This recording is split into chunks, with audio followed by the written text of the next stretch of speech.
ప్రభునందు ప్రియమైన దేవుని బిడ్డలారా, మరొకసారి మీ అందరికీ ప్రభువైన యేసు క్రీస్తు వారి నామములో వందనములు తెలియజేస్తున్నాను.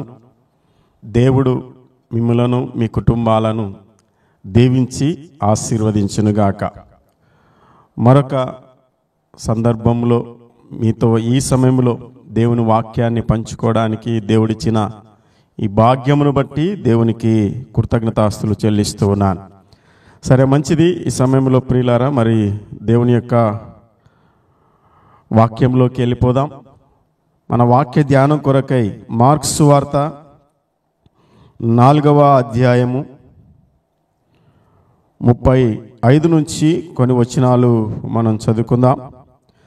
ఆ దినమే సాయంకాలం అయినప్పుడు ఆయన అద్దరికి పోవుదమని వారితో చెప్పగా, వారు జనులను పంపివేసి ఆయన ఉన్నపాటున చిన్న దోణిలో తీసుకొని పోయిరి. ఆయన వెంబడి మరికొన్ని దోణెలు వచ్చెను. అప్పుడు పెద్ద తుఫాను రేగి ఆయన ఉన్న దోణె మీద అలలు కొట్టినందున దోణె నిండిపోయెను. ఆయన దోణె అమరమున తలగడ మీద తలవాల్చుకొని నిద్రించుచుండెను. వారు ఆయనను లేపి, బోధకుడా, మేము నశించిపోచున్నాము, నీకు చింత లేదా అని ఆయనతో అనిరి. అందుకు ఆయన లేచి గాలిని గద్దించి నిశ్శబ్దమై ఊరకుండుమని సముద్రంతో చెప్పగా, గాలి అణిగి మిక్కిలి నిమ్మలమాయెను. అప్పుడు ఆయన, మీరెందుకు భయపడుచున్నారు? మీరింకనూ నమ్మిక లేక ఉన్నారా అని వారితో చెప్పెను. వారు మిక్కిలి భయపడి, ఈయన ఎవరో, గాలియు సముద్రమును ఈయనకు లోబడుచున్నవని ఒకనితో ఒకడు చెప్పుకొనిరి. దేవుడి యొక్క పరిశుద్ధ వాక్యాన్ని దీవించి ఆశీర్వదించునుగాక. చిన్న ప్రార్థన చేసుకుందాం.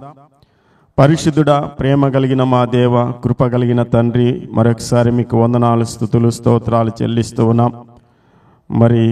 మరొకసారి మీ యొక్క వాక్యాన్ని ధ్యానించే భాగ్యాన్ని మాకు అనుగ్రహించేందుకు స్తుతిస్తూ ఉన్నాం.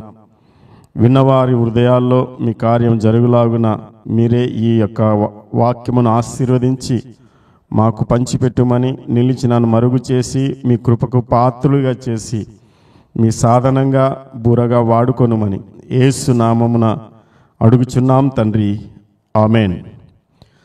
ప్రియులారా, మనం చదువుకున్న లేఖన భాగాన్ని గమనించినప్పుడు ఈ భాగము మనందరికీ ఎరిగినటువంటి లేఖన భాగము. అనేక సార్లు అనేక మంది దైవజనుల ద్వారా ఎన్నో తలంపులతో ఈ వాక్యాన్ని మనం విని ఉంటాం. అయినప్పటికీ మరొకసారి దేవుని యొక్క వాక్యాన్ని నెమరు వేసుకోవడం అనేది మన ఆత్మీయ విశ్వాస జీవితాలకు ఎంతో మేలు, ఆశీర్వాదకరం. కాబట్టి ఈరోజు మరొక తలంపుతో ఈ యొక్క వాక్యాన్ని పంచుకోవాలని ఆశపడుతూ ఉన్నాను. మీరు గమనించినట్లయితే యేసు ప్రభువారు ప్రయాణం చేస్తూ ఉన్నప్పుడు తుఫాను రేగడం, అలలు ఎగిసి పడవ మీద కొట్టడం, పడవ మునిగిపోయే ప్రమాదానికి రావడం, ఈ పరిస్థితులన్నీ మనం అక్కడ చూస్తాం. యేసు ప్రభువారు నిద్రిస్తూ ఉండడం, ఇవన్నీ చూస్తాం. అయితే ఇక్కడ శిష్యులు ప్రభు దగ్గరకు వచ్చి ఆయనను లేపినప్పుడు యేసు ప్రభువారు లేచి గాలిని సముద్రాన్ని గద్దించిన తర్వాత ఆయన వారితో అన్న మాట నాకు కొంత ఆశ్చర్యాన్ని కలిగించింది. ఆ విషయాన్నే మీతో పంచుకోవాలని ఆశపడుతూ ఉన్నాను. ఈరోజు మన అంశం కూడా అదే. ఏమిటి ఆ మాట అంటే, చూడండి ఒకసారి 40వ వచనం. అప్పుడు ఆయన, మీరెందుకు భయపడుచున్నారు?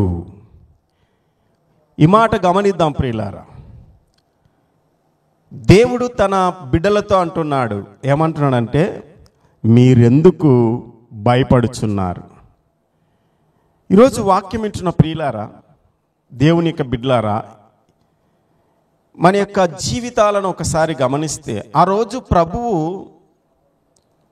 ఆ అలలు ఎగిసిపడుతూ ఉన్నప్పుడు, తుఫాను ఎగిసిపడుతూ ఉన్నప్పుడు, పడవ మునిగిపోయే ప్రమాదానికి వచ్చినప్పుడు తన శిష్యులను చూసి, అయ్యో పాపం, ఎంత భయపడిపోయారో, ఎంత ఇబ్బంది పడ్డారో అని వారితో అనలేదు. ఆయన అన్న మాట ఏంటంటే, శిష్యులారా మీరెందుకు భయపడుచు ఉన్నారు? ఈరోజు వాక్యం వింటున్న ప్రియులారా, దేవుని యొక్క బిడ్డలారా, ఒకసారి మనం ఆలోచించేద్దాం. దేవుని యొక్క ఉద్దేశం ఏంటి? ఆ మాట అనుటలో దేవుడు తన పిల్లలు ఎలా ఉండాలని కోరుకుంటున్నాడు, ఏ విధంగా ఉండాలని ఇష్టపడుతూ ఉన్నాడు, ఎందుకు ఆ మాట అడుగుతూ ఉన్నాడు, మీరెందుకు భయపడుతున్నారని వారిని ప్రశ్నిస్తూ ఉన్నారు. ప్రియులారా, దేవుని యొక్క బిడ్డలారా, ప్రభు చెప్పిన మాట ఏంటో తెలుసా? మీరు భయపడుతూ ఉన్నారంటే నన్ను నమ్మడము లేదు. మీరు భయపడుతూ ఉన్నారంటే నన్ను నమ్మడము లేదు. చూడండి, ఆ మాట గమనిద్దాం. అక్కడ గమనిద్దాం, చూడండి 40లో, మీరింకనూ నమ్మిక లేక ఉన్నారా? ఆ రోజు శిష్యులు అంటున్న మాట ఇదే, శిష్యులారా మీరు భయపడుతూ ఉన్నారంటే మీరింకా నన్ను నమ్మడము లేదు. నా మీద మీకు నమ్మకము లేదు కాబట్టే భయపడుతున్నారు. మరి ఇన్ని రోజులు నాతో పరిచర్యలో ఉన్నారు, నా సేవలో ఉన్నారు, నేను బోధిస్తున్న దేవుని యొక్క రాజ్య సువార్తను వింటున్నారు, దేవుని మాటలు వింటున్నారు, అనేకులను స్వస్థపరిచినప్పుడు చూస్తూ ఉన్నారు. మూగవారికి మాటను, కుంటివారికి కాళ్ళను, గుడ్డివారికి కళ్ళను, చెవిటి వారికి వినబడేటట్లు చేసినప్పుడు, చనిపోయిన వారిని లేపినప్పుడు, దురాత్మలను వెళ్ళగొట్టినప్పుడు, ఇన్ని రకాలుగా నన్ను చూస్తూ ఉన్నారు కదా. ఇన్ని రకాలుగా నా సేవలో, నా పరిచర్యలో ఉన్నారు కదా. అయినా భయపడుతూ ఉన్నారంటే మీరు నన్ను నమ్మడము లేదు. ఈరోజు వాక్యం ఇచ్చిన ప్రియులారా, దేవుని యొక్క బిడ్డలారా, నీతో దేవుడు మాట్లాడుతున్న మాట ఇదే. నా ప్రియ కుమారుడా, నా ప్రియ కుమార్తె, నువ్వు భయపడుతూ ఉన్నావంటే కారణం ఏంటి తెలుసా? నువ్వు నన్ను నమ్మడం లేదు, నా మీద విశ్వాసం ఉంచడం లేదు. నన్ను నమ్మడం లేదు కాబట్టే, నా మీద నమ్మకం లేదు కాబట్టే, నా మీద విశ్వాసం లేదు కాబట్టే ఈరోజు భయపడుతూ ఉన్నావు. నీకొచ్చిన శ్రమను చూసి, నీకొచ్చిన కష్టాన్ని చూసి, నీకొచ్చిన బాధలను చూసి, నీ చుట్టూ ఉన్న సమస్యలను చూసి భయపడుతున్నావు. కారణం ఏంటంటే నా మీద నమ్మకము లేక, నా మీద విశ్వాసము లేక దేవుడు నీతో మాట్లాడుతూ ఉన్నాడు. ఆలోచిస్తావా ప్రియుడా? ప్రియమైన దేవుని యొక్క బిడ్డలారా, మనం కూడా శిష్యులాగా దేవుని మీద నమ్మకము లేక భయపడుతున్నామా? దేవుడు నీ జీవితంలో ఎన్ని గొప్ప కార్యాలు చేయలేదు, దేవుడు నీ జీవితంలో నిన్ను ఆశీర్వదించలేదు, అయినా ఈరోజు భయపడుతూ ఉన్నావంటే ఆయనను నువ్వు నమ్మడము లేదు. నమ్మకము లేదు కాబట్టే భయపడుతూ ఉన్నావు. ఆయన మీద విశ్వాసం లేదు కాబట్టే భయపడుతూ ఉన్నావు.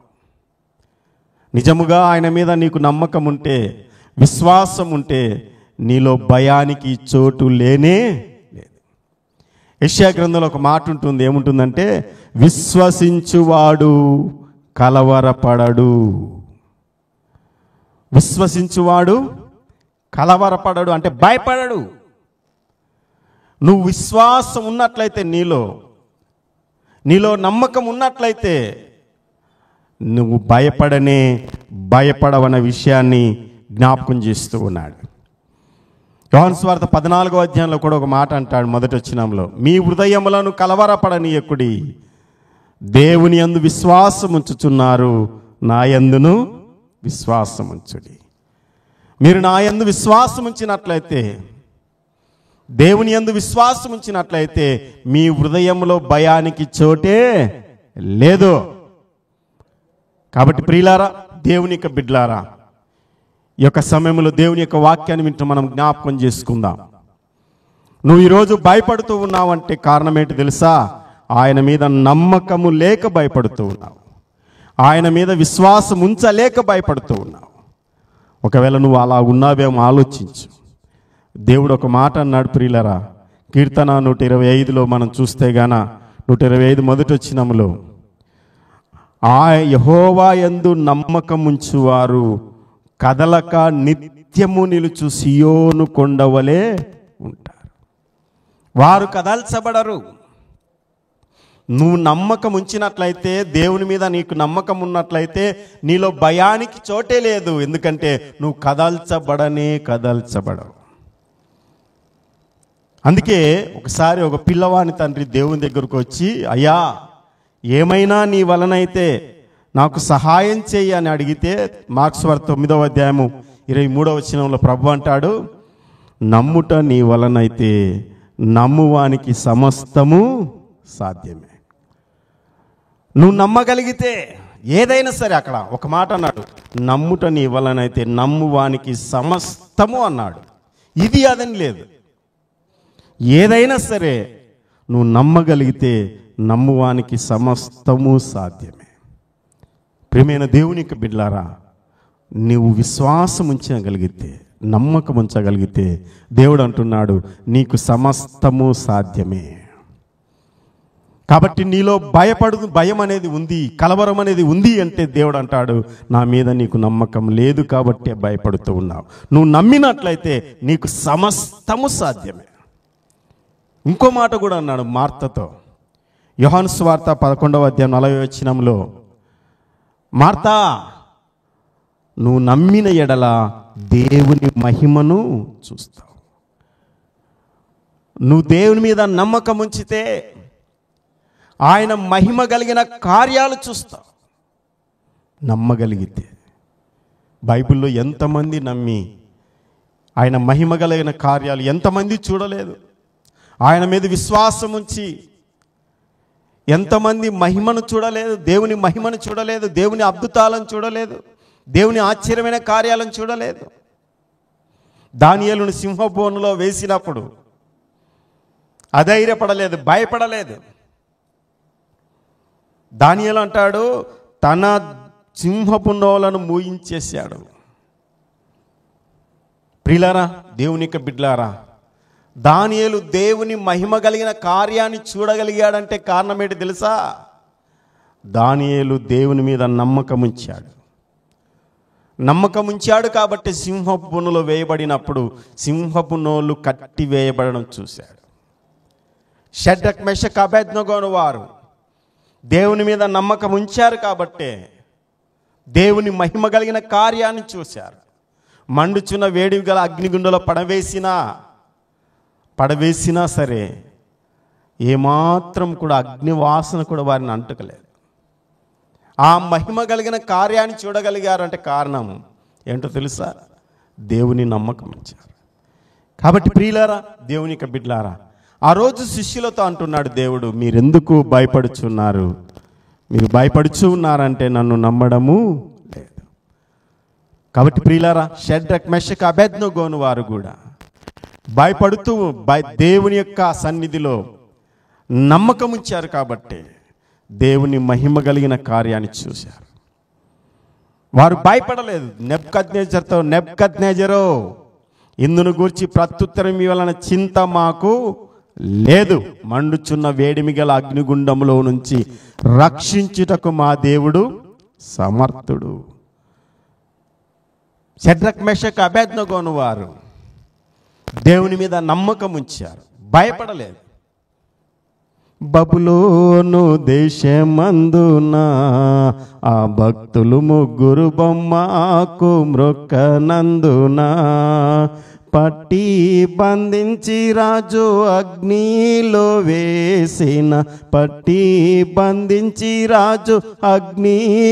వేసిన నాలుగో వాడు ఉండలేదా? ఓ భక్తుడా, నాలుగో వాడు ఉండలేదా? భయము చెందకు భక్తుడా, ఈ మాయలోక ఛాయాలు చూసినప్పుడు. భయము చెందకు నీవు, దిగులు చెందకు నీవు, భయము చెందకు నీవు, దిగులు చెందకు నీవు, జీవమిచ్చిన యెహోవున్నాడు. ఓ భక్తుడా, ప్రాణం పెట్టిన యేసయ్యున్నాడు. ప్రియులారా, దేవుని యొక్క బిడ్డలారా, దేవుడు నీతో మాట్లాడుతూ ఉన్నాడు, నా కుమారుడా, నా కుమార్తె, నువ్వు భయపడుతూ ఉన్నావంటే నన్ను నమ్మడము లేదు. నువ్వు నమ్మగలిగితే నీకు సమస్తము సాధ్యమే.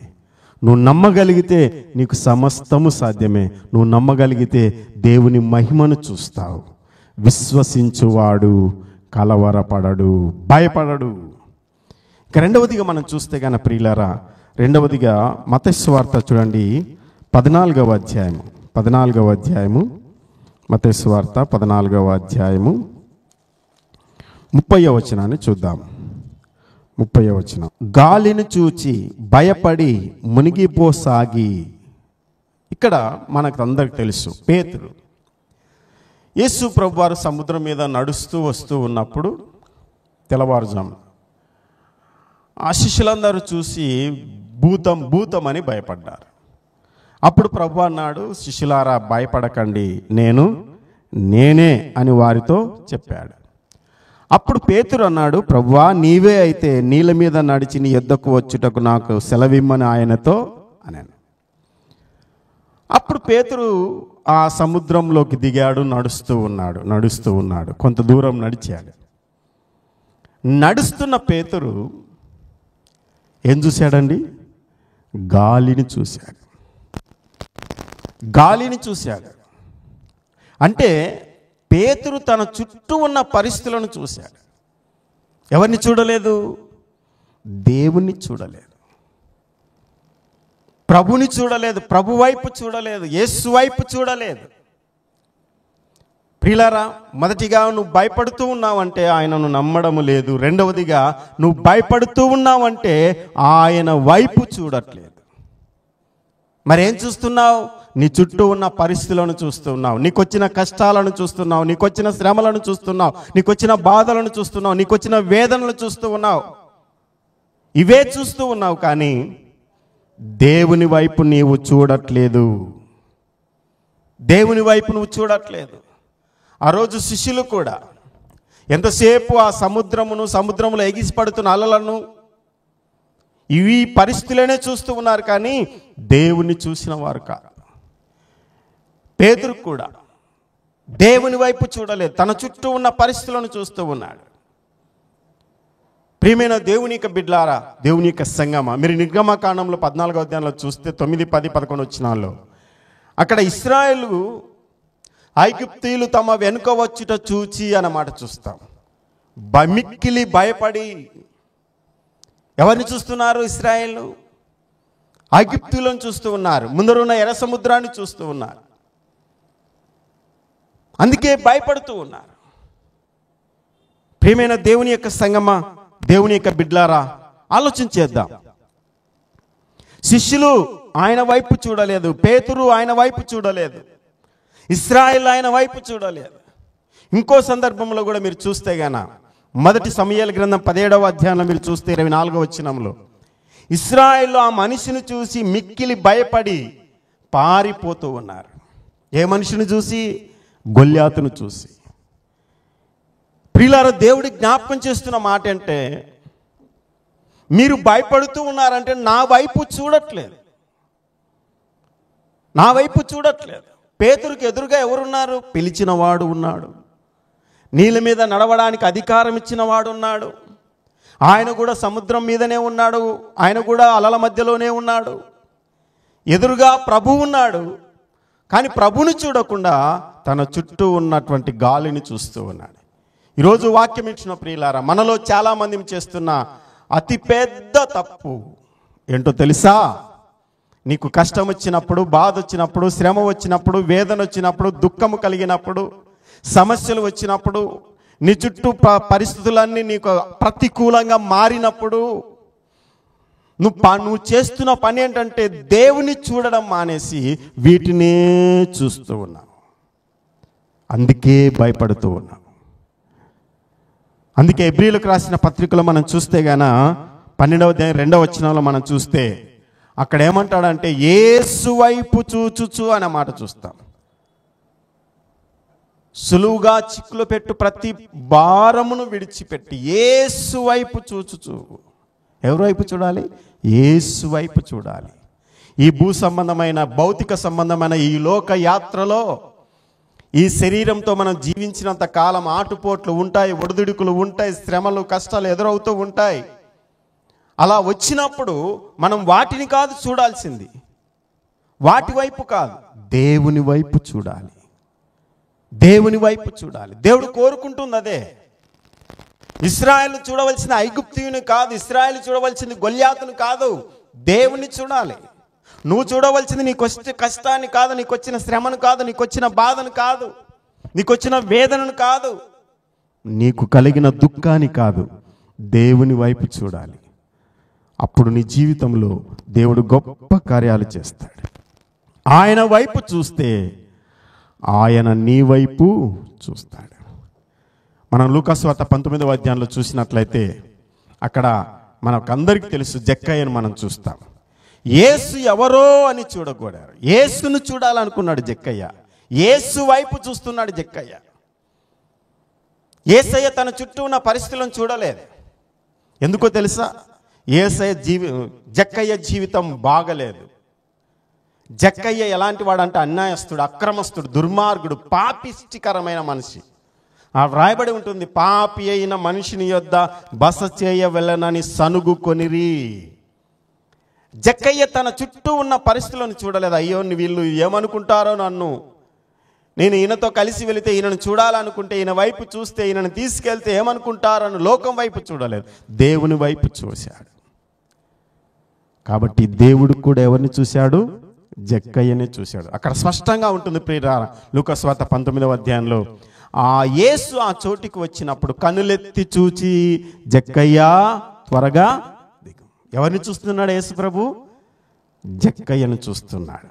కాబట్టి ఆయన వైపు నువ్వు చూస్తే నీ వైపు ఆయన చూస్తాడు. ఆయన చూసే దేవుడు. ఆయన సిలువలో వేలాడుతున్న దొంగ ఆయనను చూసి, యేసు నీ రాజ్యముతో వచ్చినప్పుడు నన్ను జ్ఞాపకం చేసుకున్నప్పుడు ప్రభు అన్న మాట ఏంటో తెలుసా?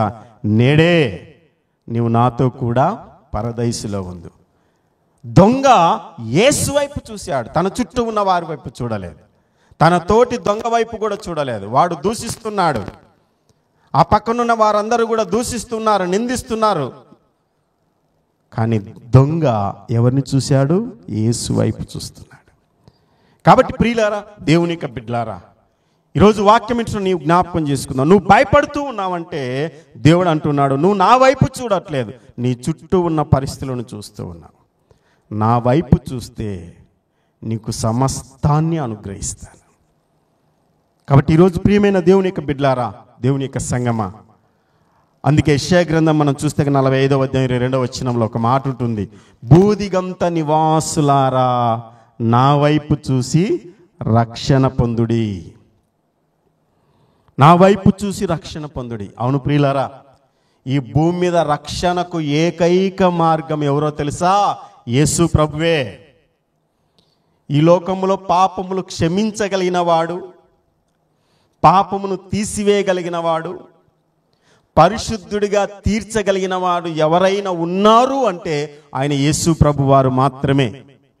ఎందుకంటే ఈ భూమి మీద పాపము లేనివాడిగా జన్మించిన వాడు యేసు ప్రభువు, పాపము లేనివాడిగా జీవించిన వాడు యేసు ప్రభువు, పాపులందరి కొరకై ప్రాణం పెట్టినవాడు యేసు ప్రభువు, చావును సమాధిని జయించి లేచినవాడు యేసు ప్రభువు, తిరిగి రానైనవాడు యేసు ప్రభువు. కాబట్టి ఆయనకు మాత్రమే పాపములు క్షమించే అధికారం ఉంది, పాపములు తీసివేసే అధికారం ఉంది. నువ్వు ఎక్కడికి వెళ్ళినా నీ జీవితం మారదు, నీ పాపము నీతోనే ఉంటుంది. కాబట్టి ఈరోజు వాక్యం వింటున్న ప్రియులారా, నీ పాపములు క్షమించబడి నువ్వు పరిశుద్ధుడిగా తీర్చబడి పరలోక రాజ్యం కావాలనుకుంటే, మోక్షం చేరాలనుకుంటే, దేవుడు అనుగ్రహించే ఆ నిత్య రాజ్యములో నీకు కావాలనుకుంటే, నీ పాపములు పవిత్రపరచబడి పరిశుద్ధపరచబడి ఈ దేవుని యొక్క సన్నిధిలో నువ్వు నిలబడాలనుకుంటే, యేసు రక్తములోనే నీకు పాప క్షమాపణ, యేసు రక్తములోనే నీకు పాప క్షమాపణ దొరుకుతుంది, నువ్వు పరిశుద్ధుడిగా తీర్చబడతావు. అందుకే ఆయన అన్నాడు, బూదిగంత నివాసులారా నా వైపు చూసి రక్షణ పొందుడి. కాబట్టి ప్రియులారా, దేవుని యొక్క బిడ్డలారా, ఈ యొక్క సమయంలో దేవుని యొక్క వాక్యాన్ని వింటున్న జ్ఞాపకం చేసుకుందాం. మీరెందుకు భయపడుతున్నారని దేవుడు అడిగాడు.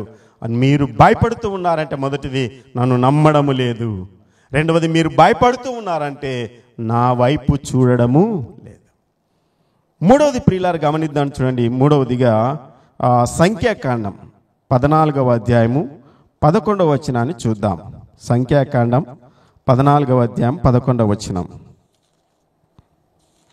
14వ అధ్యాయం 11వ వచనం. అక్కడ యేసు ప్రభు వారు ఒక మాట అన్నాడు, గమనిద్దాం చూడండి. దేవుడు ఒక మాట అన్నాడు, యెహోవా ఎన్నాళ్ళ వరకు ఈ ప్రజలు నన్ను అలక్ష్యం చేయుదురు, ఎన్నాళ్ళ వరకు నేను వారి మధ్య చేసిన సూచక్రియలను చూచి నన్ను నమ్మక ఉందరు. దేవుడు అంటున్నాడు ఇక్కడ ప్రియులారా, ఎన్నాళ్ళు ఈ ప్రజలు నేను చేసిన కార్యాలు చూసి కూడా నన్ను నమ్మక ఉందరు. ప్రియులారా, మూడవది ఏంటంటే మీరు భయపడుతూ ఉన్నారంటే నా కార్యాలు మర్చిపోయారు. నేను చేసినటువంటి కార్యాలు మర్చిపోయారు, నేను చేసినటువంటి క్రియలు మర్చిపోయారు. నిజమేనండి, ఇశ్రాయేలు మర్చిపోయారు. దేవుని కార్యాలను కనులారా చూసినారు వారు. దేవుని కార్యాలను కనులారా చూసినటువంటి వారు దేవుని సంగతులను వారు మర్చిపోయారు. ఒకసారి చూడండి, ఒకసారి 106వ అధ్యాయం కీర్తనలు 106 10వ వచనం. వారి పగవారి చేతిలో నుండి వారిని రక్షించను, శత్రువుల చేతిలో నుండి వారిని విమోచించను. నీళ్లు వారి శత్రువులను ముంచివేశాను, వారిలో ఒక్కడైనను మిగిలి ఉండలేదు. అప్పుడు వారు ఆయన మాటలు నమ్మిరి, ఆయన కీర్తి గానము చేసిరి. దేవుని కార్యాలు చూసినప్పుడు దేవుని స్తుతించారు, దేవుని గణపరిచారు, ఆయన కార్యాలు చూసి కొనియాడారు, గానం చేశారు, పాట పాడారు. ఈరోజు వాక్యం ఇచ్చిన ప్రియులారా, దేవుని యొక్క బిడ్డలారా, దేవుని యొక్క కార్యాలు చూసి వారి యొక్క గానం చేశారు, ప్రతిగానాలు చేస్తూ దేవుని స్తుతిస్తూ ముందుకు సాగారు. అందుకే వారు గానం చేసిరి అని ఉంది. ఇశ్రాయేలీయులంతా ఎంతో సురక్షితముగా సముద్రము మధ్యాన ఆరిన నేలను నడచిరి, సముద్రము మధ్యాన ఆరిన నేలను నడచిరి. యెహోవాను గానము, ఫరో రథముల సేనలను తన శ్రేష్ఠాధిపతులను, ఫరో రథముల సేనలను తన శ్రేష్ఠాధిపతులను సముద్రము మధ్యాన ముంచివేసే యెహోవా. ప్రియులారా, దేవుని యొక్క బిడ్డలారా, ఇలా గానం చేశారు వాళ్ళు. మరి గానం చేసి ఏం చేశారు? 13 వచనం, అయినను వారు ఆయన కార్యములు వెంటనే మరిచిపోయారు. అందుకే దేవుడు అంటున్నాడు, ఎన్నాళ్ళు ఈ ప్రజలు నేను చేసిన సూచక్రియలు చూసి నన్ను నమ్మక ఉందురు. ఈరోజు నువ్వు భయపడుతూ ఉన్నావంటే ఆయన చేసిన కార్యాలు మరిచిపోయావు. ఎన్ని కార్యాలు చేయలేదు నీ జీవితంలో? ఆలోచించు, ఒకసారి వెనక్కి చూడు. ఎన్ని అద్భుతాలు చేయలేదు, ఎన్ని ఆశ్చర్యమైన కార్యాలు చేయలేదు నీ జీవితంలో, నీ పిల్లల జీవితంలో, నీ కుటుంబ జీవితంలో, నీ ఉద్యోగ జీవితంలో, నీ యొక్క భూ సంబంధమైన జీవితంలో ఎన్ని కార్యాలు చేయలేదు. కానీ ఈరోజు భయపడుతూ ఉన్నావంటే ఆ చేసిన కార్యాలన్నీ మరిచిపోయావు కాబట్టి భయపడుతూ ఉన్నావు. దేవుడు జ్ఞాపకం చేస్తున్నాడు అదే మాట. ప్రియులారా, ఇదే 21-22 చూడండి.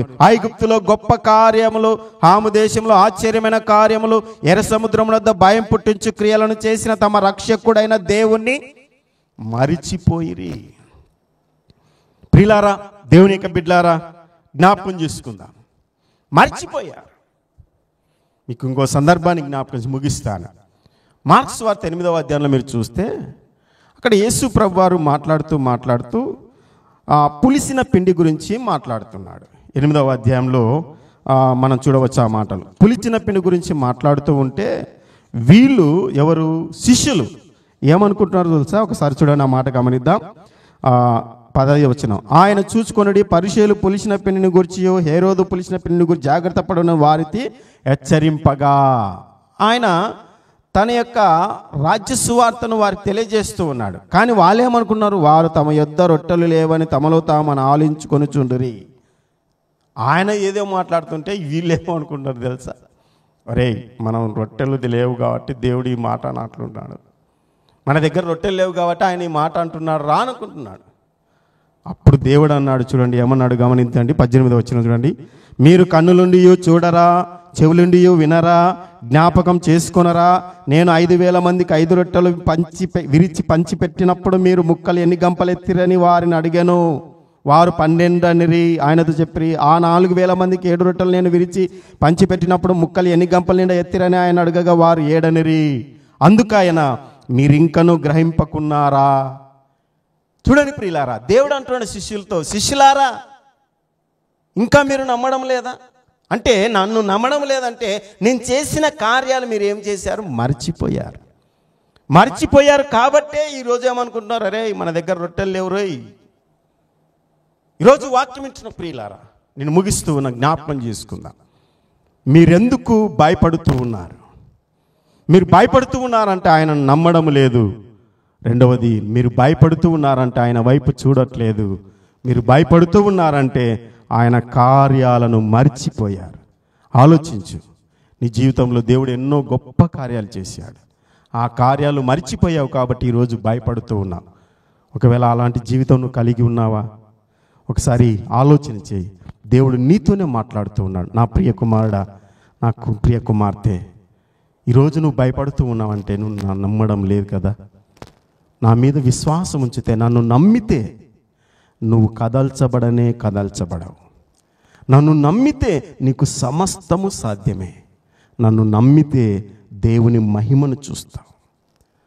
రెండవది, నువ్వు నా వైపు చూస్తే నీ చుట్టూ ఉన్న సమస్యలన్నిటిని నేనే పరిష్కరిస్తాను. నువ్వు నా వైపు చూడు, నేను నీ వైపు చూస్తాను.